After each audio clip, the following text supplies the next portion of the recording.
The text message came at 11:47 p.m., 3 days before my mother's birthday. I was sitting in my home office, reviewing quarterly reports for the tech company I'd co-founded 5 years ago, when my phone buzzed. It was my father. "Matthew, we need to talk about Sunday." Sunday. Mom's 58th birthday. The family gathering I'd been planning to attend despite the mountain of work on my desk, despite the product launch we had scheduled for Monday.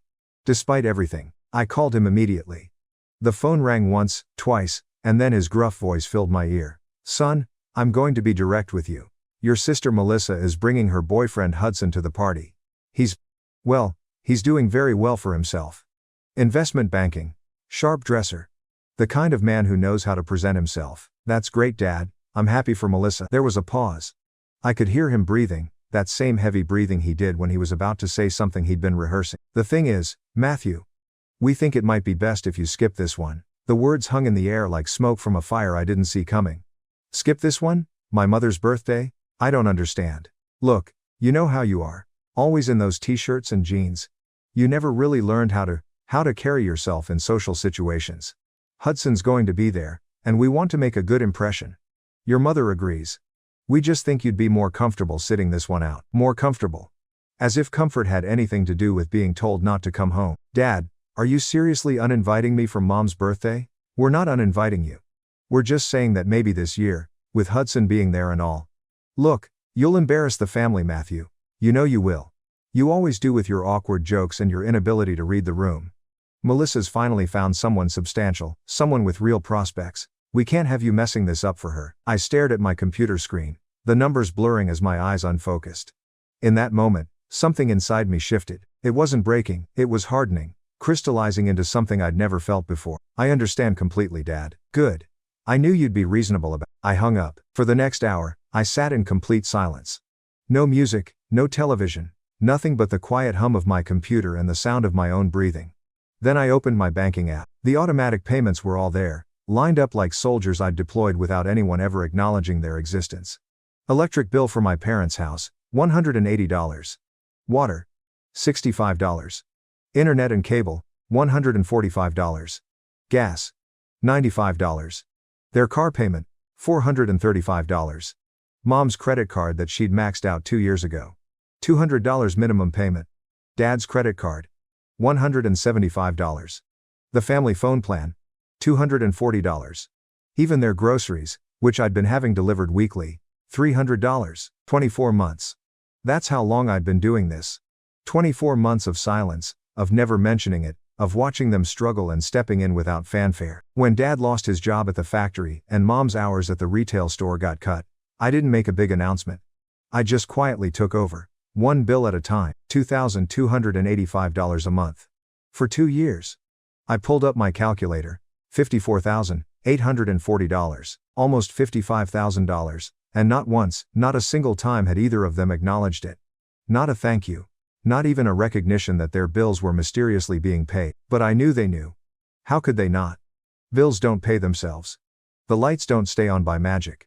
Someone was depositing money into their account every month to cover what they couldn't do, and there were only 2 children in our family who could have been doing it. Melissa, the golden child, was barely making ends meet as a marketing coordinator at a mid-sized firm. She lived in a studio apartment and complained constantly about her student loans. She wasn't paying their bills. Which left me. The disappointment. The awkward one. The one who apparently would embarrass the family so much that I couldn't even attend my own mother's birthday. I navigated to each automatic payment. Click. Cancel. Click. Cancel. Click. Cancel. One by one, I severed the financial lifelines I'd extended in secret. The electric bill canceled. The water canceled. Internet, gas, car payment, credit cards, groceries all canceled. Then I went a step further. I called each utility company. It was late, but most had 24-hour service lines. Yes, I need to remove myself as the authorized payer on the account. No, I don't want to transfer it to anyone else. Yes, I understand the service will be disconnected if no payment is received by the due date. That's correct. 5 phone calls. 5 confirmations that I was no longer responsible for keeping their lights on, their water running, their lives comfortable. Saturday morning arrived with a sense of finality. I woke up knowing that my parents' utilities were set to shut off the next day, my mother's birthday. The timing was either poetic justice or cruel irony, depending on how you looked at it. I spent the day at the office, throwing myself into the product launch preparations. My co-founder, James, noticed something was off. "You all right, man? You've been staring at that code review for 20 minutes. Family stuff," I said, not elaborating. "Ah." James knew enough about my family to not push further. "Well, if you need to talk, thanks. But I didn't need to talk. I needed to not think about what was going to happen tomorrow. About the party I wouldn't be attending. About the bills that wouldn't be paid. About the brother-in-law I'd never meet because I might embarrass him with my existence." That evening, Melissa called. I almost didn't answer, but curiosity won. "Hey, Matt. Are you excited about tomorrow? I can't wait for you to meet Hudson. He's amazing. Did Dad tell you he works at Steinberg and Associates? He's already a senior analyst at 28. That's great, Mel. You're coming, right? Mom would be devastated if you weren't there." I almost laughed. Almost told her everything. Instead, I said, "Actually, something came up with work. The product launch is Monday, and, oh my God, you're seriously going to miss Mom's birthday for work? That's so typical of you, Matthew." This is why she caught herself. "Why what, Melissa?" "Nothing. It's just. Hudson's going to think we're such a dysfunctional family if you're not even there. I'm sure Hudson will be too charmed by you to notice I'm missing." She sighed dramatically. "Fine. But you're sending a gift, right? Please tell me you at least got her something nice." "I've given Mom more than she knows," I said quietly. "What's that supposed to mean?" "Nothing.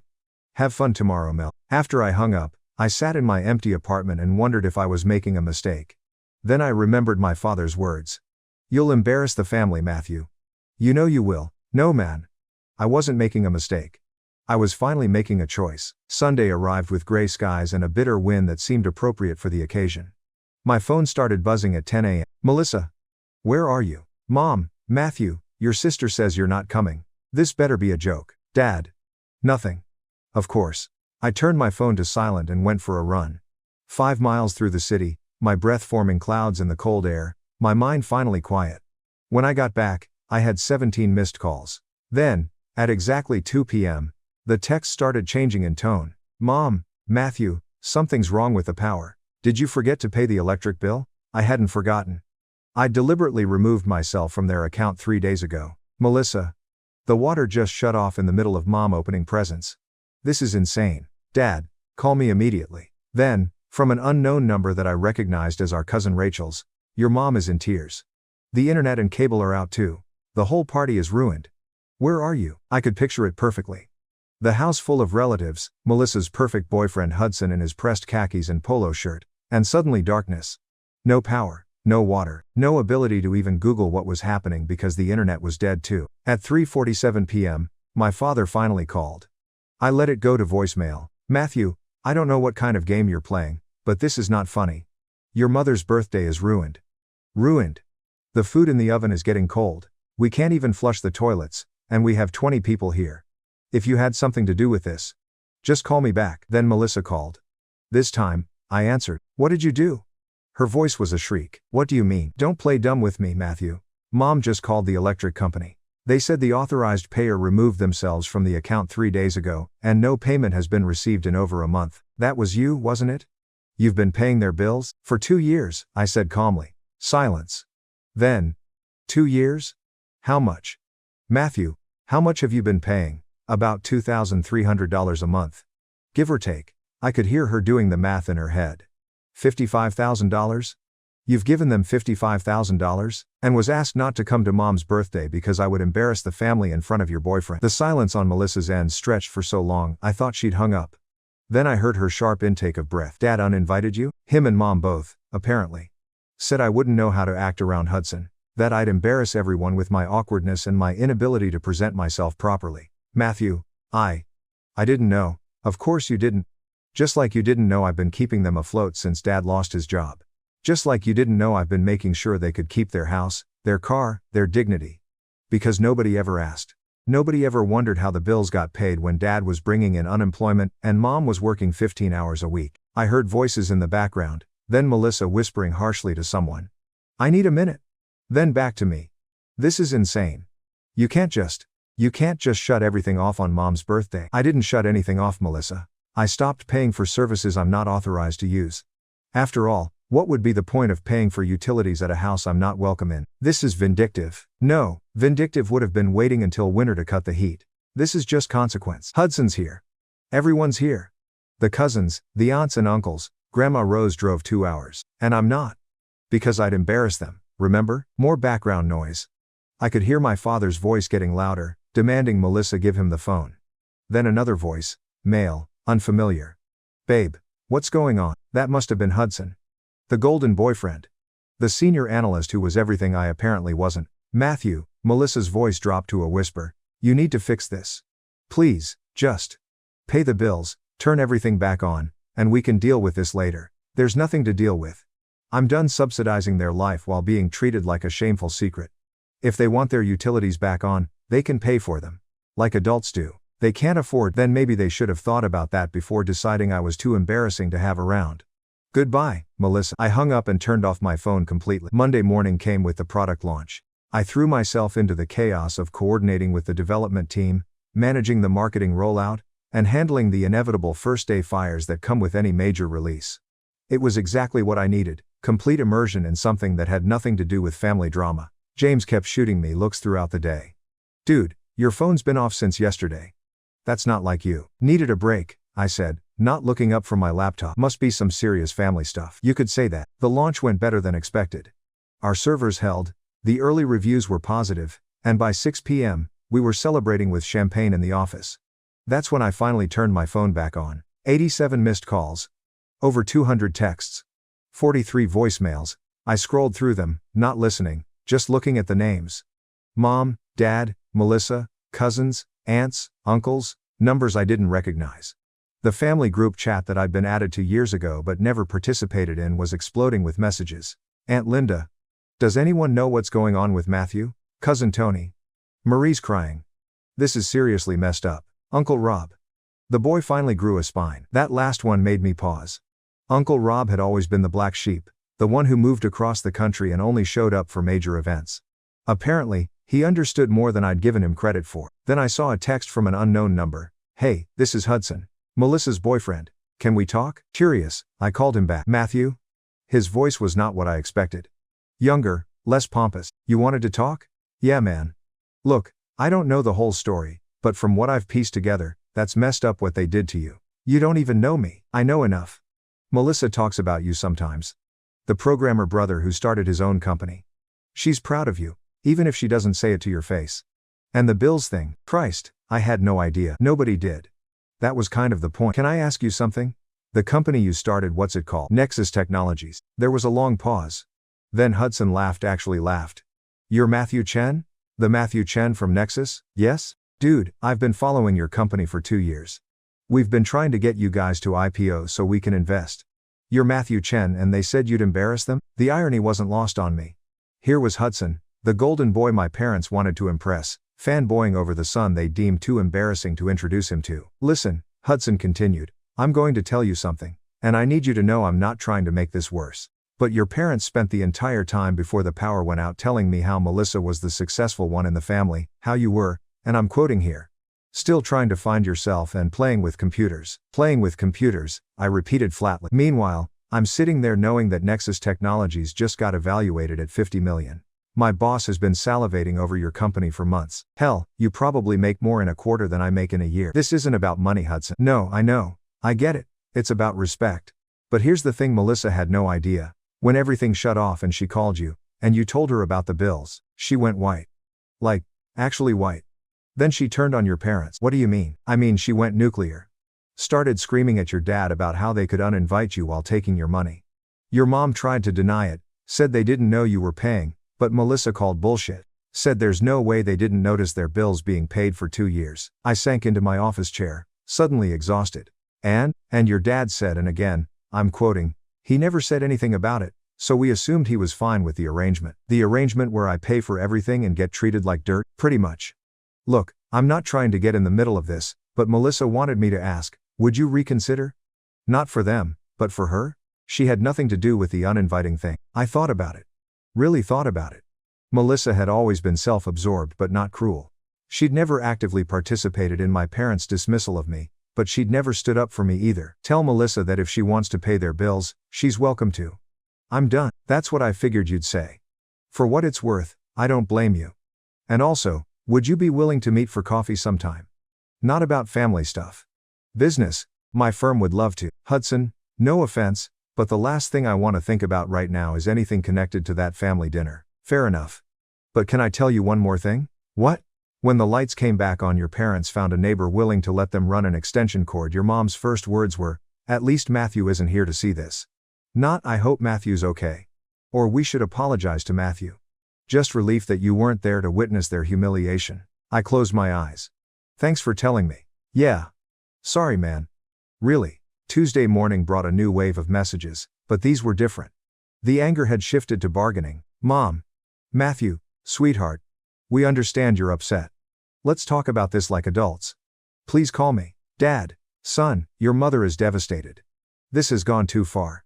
Be the bigger person here. Be the bigger person." Like I hadn't been the bigger person for 2 years, silently supporting them while they treated me like a disappointment. Then came the Facebook post. Melissa had screenshotted it and sent it to me with "just Hauser" as her message. It was from my mother, posted in the family group. Some of you may have heard about the unfortunate incident at my birthday party. I want to clear the air. We've recently discovered that Matthew has been secretly paying some of our bills without our knowledge.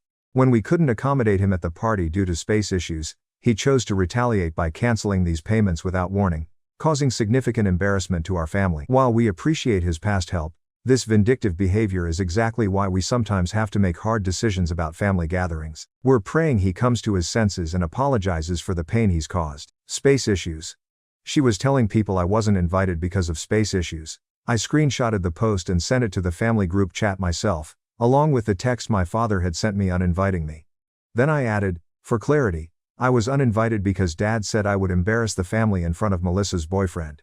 I've been paying $2,300 a month for 2 years, $55,000 total, without a single thank you. The space issue was apparently my existence. I'm done subsidizing people who are ashamed of me. Also, Mom, you had 20 people at your party. Your house can hold 50. Try harder with the lies next time. Then I left the group chat. My phone immediately exploded. Relatives taking sides, cousins calling my parents out, aunts defending them. Uncle Rob sending me a private message that just said, "Good for you, kid." But the one that stopped me cold came Wednesday afternoon. It was from Hudson. "Thought you should see this. Melissa doesn't know I'm sending it." Attached was a recording. Hudson's voice. "So that's really your brother? The Matthew Chen from Nexus?" My father's voice. "He's nobody. Just a kid playing startup. It'll fail like everything else he does." Hudson. "The company's worth $50 million. Silence. My mother. "That's impossible." Hudson. "I can show you the reports. My firm has been tracking them.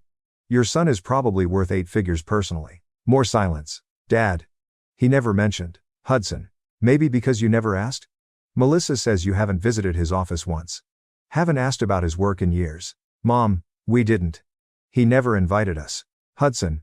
"Did you ever express interest?" The recording ended there. Thursday brought the lawyers. Not mine, theirs.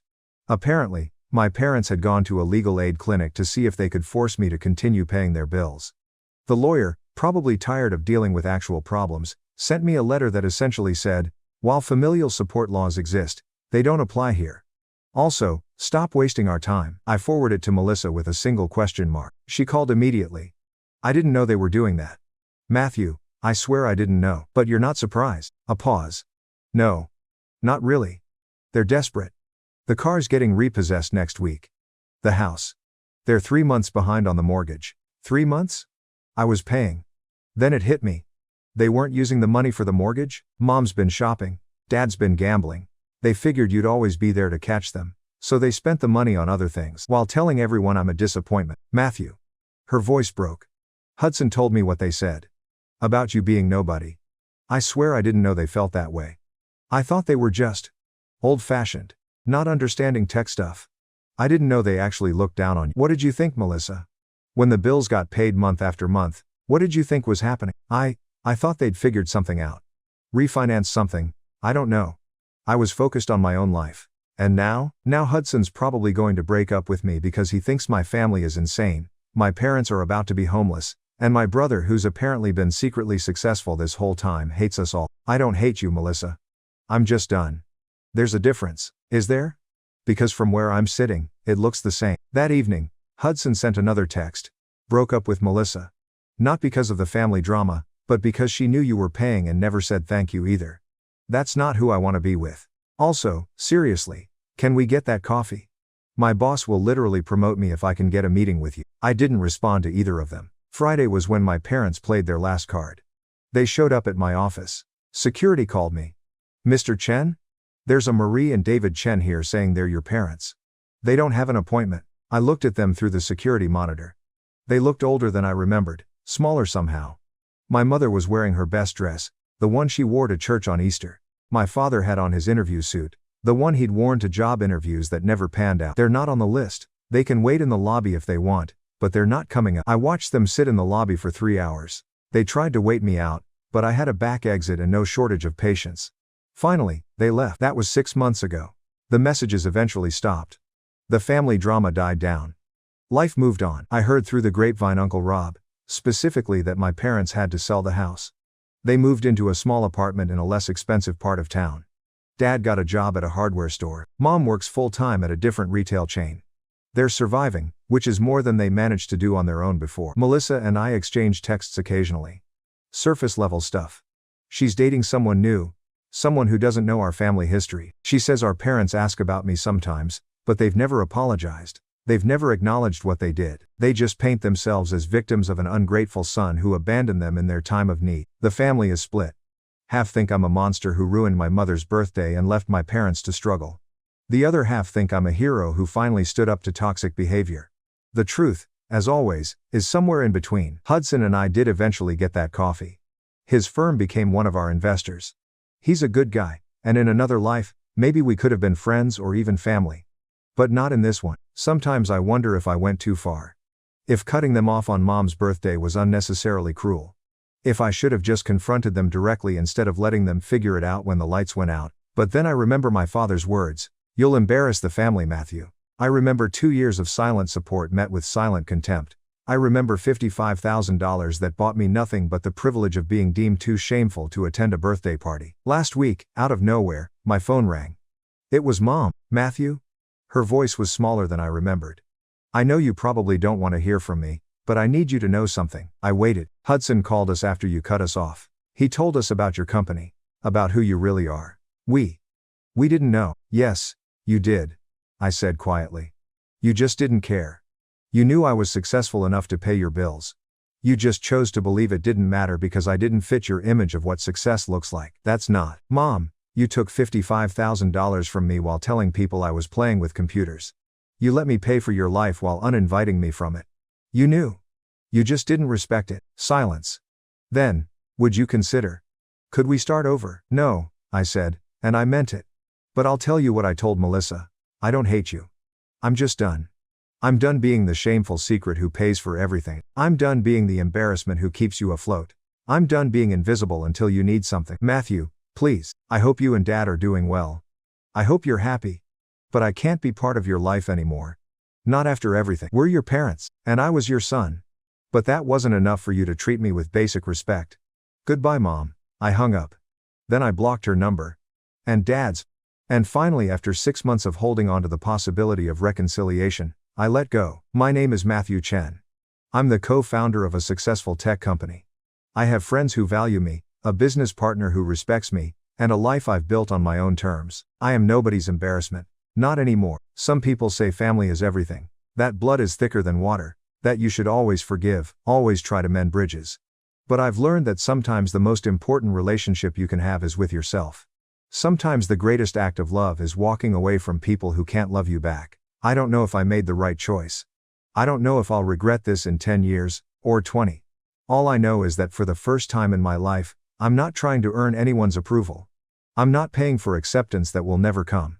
I'm just free. And if that makes me the villain in their story, well, I guess I'm finally okay with that too.